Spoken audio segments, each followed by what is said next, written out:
आयुर्वेद शास्त्र की माने तो ऋतुओं का शरीर पर बहुत बड़ा प्रभाव पड़ता है। ऋतु परिवर्तन के साथ साथ शरीर में कई ऐसे परिवर्तन भी होते हैं जिसके अगेंस्ट शरीर में कई बीमारियां भी उत्पन्न होती हैं।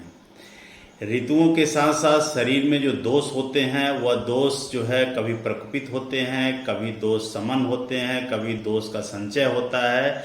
यह संचय, प्रकोप और प्रशमन जो होता है, यह तीनों अवस्थाएं ऋतुओं के अनुसार बहुत प्रभावित होती हैं। जैसे इस समय बात करें तो सितंबर और अक्टूबर के महीने में शरद ऋतु होती है। शरद ऋतु में पित्त के प्रकोप की बात कही जाती है, इसीलिए शरद ऋतु में ज़्यादातर लोगों का डाइजेशन डिस्टर्ब होता है। पित्त के प्रकोप होने से पेट में गुड़गुड़ाहट, जलन, गले में जलन, अजीर्ण की अवस्था, इंडाइजेशन की समस्या ज़्यादातर देखने को मिलती है। क्योंकि वर्षा ऋतु अभी जो बीत रही है, वर्षा ऋतु में पित्त का संचय होता है और शरद ऋतु में पित्त का प्रकोप होता है। इसी प्रकोप के कारण पित्त संबंधित जो है कई लक्षण दिखाई पड़ते हैं। बहुत ज़्यादा गले में जलन, कभी कभी मुंह में कई अल्सर हो जाते हैं, घाव हो जाते हैं, मुखपाक हो जाता है और गले में अंदर जैसे कोई चीज़ हम खाते हैं तो जलता हुआ या चीरता हुआ अंदर जाता है, ये महसूस होता है। यह भी पित्त प्रकोप का लक्षण है। कुछ लोगों में बहुत ज़्यादा बेचैनी, घबराहट, चक्कर भी उत्पन्न होता है, यह भी पित्त प्रकोप का लक्षण है। और कुछ लोगों में पेट गड़बड़ होना और स्टूल बहुत जलता हुआ महसूस होना, एनस के चारों तरफ काफ़ी बर्निंग सेंसेशन उत्पन्न होना, यह भी पित्त के प्रकोप का लक्षण है। और ज्वर बहुत सामान्य है। ज़्यादातर लोगों में इस ऋतु में पेट की गड़बड़ी के साथ बुखार आता है और कई समस्याएं कॉम्प्लेक्स रूप में दिखाई पड़ती हैं।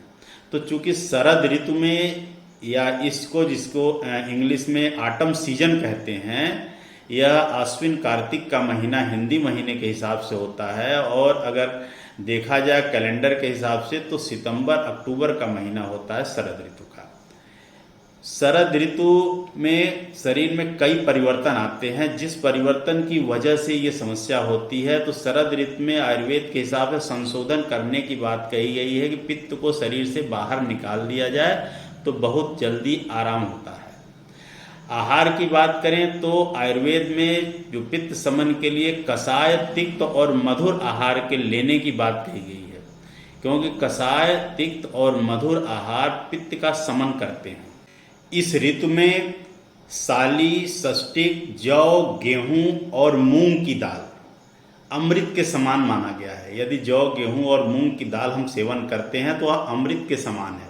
शकरा, पटोल, आमलकी या आंवला जिसको कहते हैं, द्राक्षा यानी कि अंगूर, और जांगल मांस, जो लोग मांस खाते हैं, मीट या मांसाहारी भोजन सेवन करते हैं, उन्हें जांगल मांस जो है इस ऋतु में फायदेमंद माना गया है।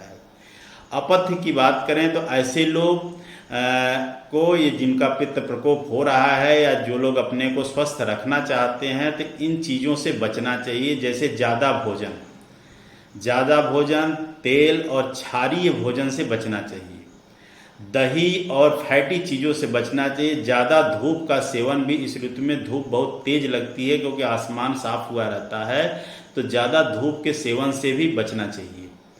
पूर्वी हवा, ओस और मद्यपान यानी जो मदिरा का सेवन करते हैं उनको भी इससे बचना चाहिए।